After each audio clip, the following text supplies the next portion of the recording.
आइए दोस्तों, आज का इस सेशन में आपका स्वागत है। और आज हम हाइट एंड डिस्टेंस का सवाल लेकर आए हैं। और हाइट एंड डिस्टेंस में 9.1 का 9.1 का 8 नंबर सवाल लेकर आए हैं। और 8 नंबर में सवाल क्या कर रहा है, देखिए सवाल कर रहा है, एक पेडेस्टल के शिखर पर 1.6 मीटर ऊंची मूर्ति लगी है। बोल रहा है एक पेडेस्टल है, उनके शिखर पर 1.6 मीटर क्या लगा है, ऊंची मूर्ति लगी है।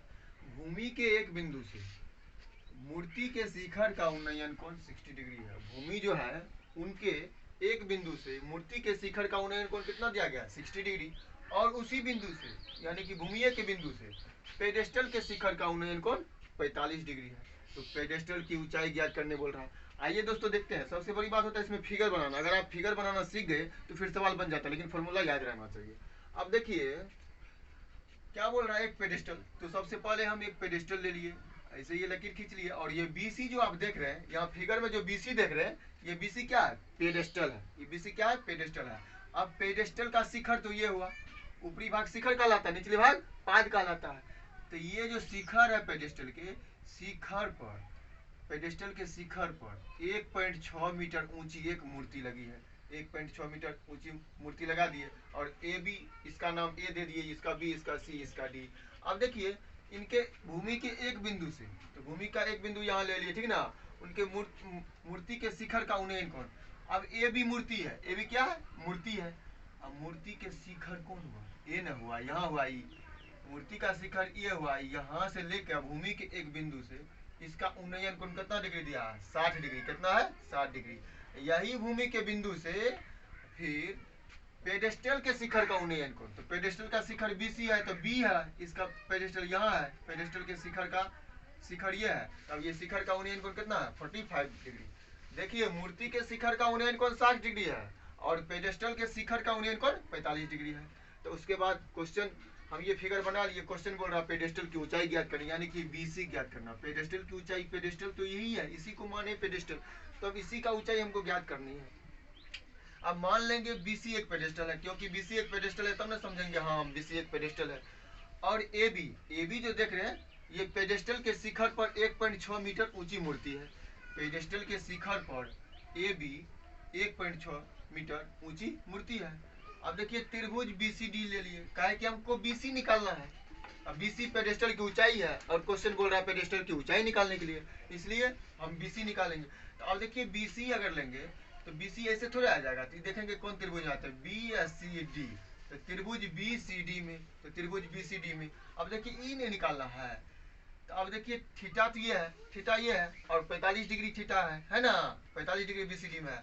अब थीटा के सामने वाला भुजा लंब कहलाता है और इधर आधार, तो लंब बटे आधार। तो लंब बटे आधार जो होता है वो टेन थीटा का फॉर्मूला होता है। अब देखिए बीसी बटे सी डी बराबर टेन थीटा, और टेन थीटा के मान क्या है, 45 डिग्री, तो 45 डिग्री दे दिए। तो बीसी बटे सी डी बराबर टेन 45 डिग्री। अब देखिए बीसी बटे सी डी बराबर टेन 45 का मान 1 होता है, तो 1 दे दिए। अब देखिए BC बराबर ये क्रॉस मल्टीप्लिकेशन होगा CD गुना 1, तो BC बराबर CD।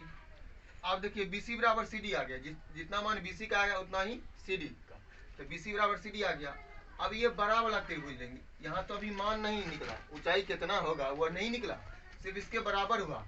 तो अब बड़ा वाला त्रिभुज लेंगे। बड़ा वाला त्रिभुज कौन है, A है, C है, D है, तो ACD में, त्रिभुज ACD में।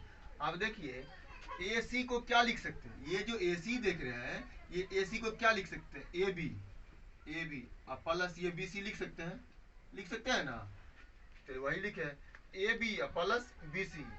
अब बटा ई क्या होगा, CD बराबर tan 60 डिग्री, क्योंकि थीटा के सामने वाला होता है क्या, लंब, और ये आधार। तो लंब बटे आधार फॉर्मूला होता है tan थीटा का। तब ये जो देख रहे हैं AC को ही लिखे AB plus BC, AB plus BC, तो AB प्लस BC अब बटे CD, तो CD बराबर tan 60 डिग्री, तो tan 60 डिग्री। अब AB प्लस BC, तो AB प्लस BC दे दिए बटे CD, तो CD दे दिए बराबर tan 60 का मान होता है √3, क्या होता है √3, तो √3 दर्शा दिए। अब देखिए AB का मान हमको दिया गया 1.6 मीटर, यह है ना, तो AB का मान 1.6 मीटर दे दिए, प्लस BC तो BC दे दिए। अब बटे, अब देखिए CD के जगह BC दिए, क्यों? क्योंकि यहाँ इससे पहले यहाँ देखिए BC बराबर CD हमको निकला है, इसलिए हम CD के जगह BC दे दिए। अब बराबर √3 यहाँ लिख दिए, चूंकि BC बराबर CD, इसलिए आपको पता रहना चाहिए यहाँ पे हम बराबर हुआ, BC बराबर CD हुआ, इसलिए CD के बदले हम BC दिए। अब इसके बाद देखिए 1.6 अब प्लस ये BC बराबर BC √3, क्रॉस मल्टीप्लिकेशन हुआ। अब देखिए BC इसमें भी है, BC इसमें भी है। अब BC दोनों में कॉमन आ जाएगा, BC जब कॉमन आ जाएगा तो ये क्या बचेगा √3, ये प्लस BC जो है इधर उधर जाएगा तो माइनस BC होगा। अब BC तो कॉमन आ गया तो -1 होगा, तो -1 बराबर 1.6। अब देखिए BC बराबर 1.6, ये √3 -1 गुणाम है, इधर उधर जाएगा तो भाग में आएगा, तो इधर भाग में आ गया। अब देखिए BC बराबर 1.6 बटे √3 -1। अब हर परिमेयकरण कर देंगे। हर परिमेयकरण में क्या होता है, नीचे में जो चिन्ह रहता है वह ऊपर जाके बदल जाता है। √3 -1 है तो गुना में √3 + 1 हो जाएगा ऊपर में, नीचे में भी √3 + 1 हो जाएगा। अब देखिए 1.6 गुना √3 + 1 बट, अब देखिए √3 -1 यहाँ है, यहाँ पे √3 + 1 है। अब देखिए a - b और a + b फॉर्मूला होता है a² - b² बराबर a + b into a - b। तो a - b है, a + b है, तो इसको हम a² - b² लिख सकते हैं। अब देखिए ये ऊपर वाला जियो का त्यों उतार दिए, उसके बाद a² - b², तो a के जगह √3 थे, √3 का स्क्वायर, -1 तो 1 का स्क्वायर। अब देखिए 1.6 इंटू √3 + 1 बट 3 का स्क्वायर क्या होता है, √3 का स्क्वायर क्या होता है 3, तो 3 -1 का स्क्वायर 1 तो 1। अब देखिए यही 1.6 इंटू √3 + 1 अब बटे 2, 3 में से 1 गया, 2 बचा, इसलिए 2 दिए।